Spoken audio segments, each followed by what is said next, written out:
Aujourd'hui, on essaye une arlésienne, une voiture qu'on attend depuis longtemps. J'ai nommé la Tesla Model 3.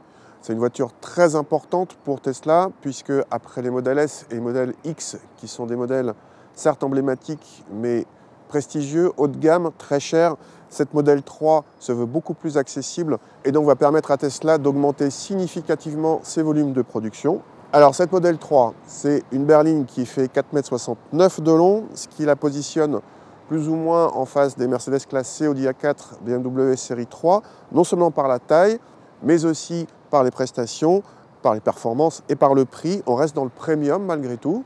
Tesla commence l'importation de la Model 3 en Europe par ses versions haut de gamme. Il y a une version long range, c'est-à-dire grande autonomie, ou une version performance, celle que nous avons ici. Dans les deux cas, c'est la même batterie. Alors Tesla refuse de communiquer sur la capacité de la batterie, mais on estime qu'elle est entre 75 et 80 kWh. Pour notre version performance, Tesla refuse de nous donner une puissance, mais donne un 0 à 100, à savoir 3,5 secondes officiellement. Nous, on estime que la voiture fait à peu près 450 chevaux. Cette version performance se reconnaît avec des roues de 20 pouces en série, un système de freinage spécifique, un petit aileron en carbone à l'arrière, un toit vitré, tout ça cette série sur toutes les Model 3. Et pour les connaisseurs, le dual motor à l'arrière souligné, ça veut dire que c'est une Model 3 performance. L'intérieur est assez spectaculaire, avec une planche de bord épurée à l'extrême, au milieu de laquelle trône un écran central impressionnant de 15 pouces, soit un peu moins quand même que dans la Model S. Cet écran hyper réactif commande quasiment tout dans la voiture, y compris les phares ou les essuie-glaces, l'orientation du chauffage ou de la climatisation, et sert même de compteur de vitesse. Aussi, quand il bug comme lors de notre essai, c'est plutôt gênant, mais Tesla assure connaître le bug en question et déployer une mise à jour correctrice incessamment. Parmi les menus, on trouve aussi une carte de superchargeur dans toute l'Europe, ce n'est pas le moins utile. Bonne surprise avec la qualité de présentation, avec des matériaux et un assemblage très correct. On est loin des premières Model S peu flatteuses, Tesla semble avoir bien progressé en la matière. À l'arrière, l'habitabilité, bonne vu les dimensions de la voiture, et on apprécie l'absence de tout tunnel de servitude. Le grand toit vitré est de série sur cette version de Model 3. Le coffre arrière dépasse les 400 cm3, auquel il faut rajouter un volume conséquent sous le plancher et de quoi ranger un bagage cabine sans problème à l'avant. Au total, la capacité de rangement est donc importante.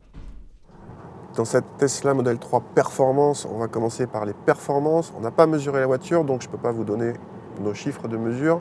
Mais Tesla annonce donc 3,5 secondes pour le 0 à 100. Et quand on appuie franchement sur l'accélérateur, c'est impressionnant. On est collé au siège.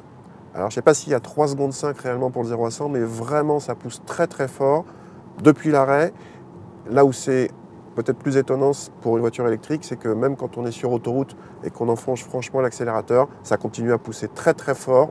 D'ailleurs, cette modèle performance est annoncée à 250 km/h en vitesse maximale. On apprécie d'autant plus que vous avez vu sur nos conditions d'essai, il y avait des routes glissantes un peu mouillées.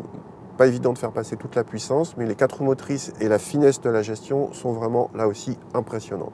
L'autre partie qui nous a bluffé, c'est le châssis. On a une voiture qui est annoncée à plus d'une tonne 8, mais avec des batteries placées très bas.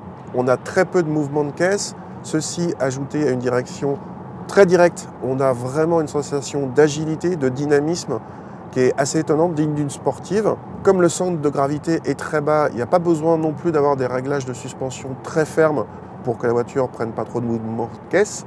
Et du coup, on a un niveau de confort qui est très correct. Il n'y a que sur les grosses déformations où ça devient un petit peu plus compliqué. Il n'y a pas de suspension pilotée sur la voiture, mais vraiment, on a un très bon compromis. Également sur cette partie châssis, elle nous a vraiment bluffé aussi. Pour l'autonomie, Tesla annonce 530 km en cycle WLTP, un cycle plus réaliste que celui du NEDC, mais en conduite sportive très tentante vu les prestations de la voiture, on tombe facilement à 300 km, voire moins. L'autonomie devient toutefois un point moins problématique grâce à la densification du réseau de charge.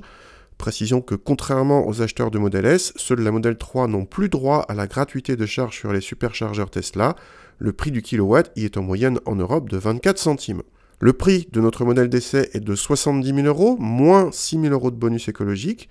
On est donc loin d'un modèle de grande diffusion, mais c'est à comparer aux 100 000 € voire plus d'une Audi RS4, malus compris, ou d'une C63 AMG. Les modèles 3 moins puissantes, moins bien équipées et avec des batteries plus petites arriveront plus tard en Europe. On espère une modèle 3 à environ 40 000 € pour 2020.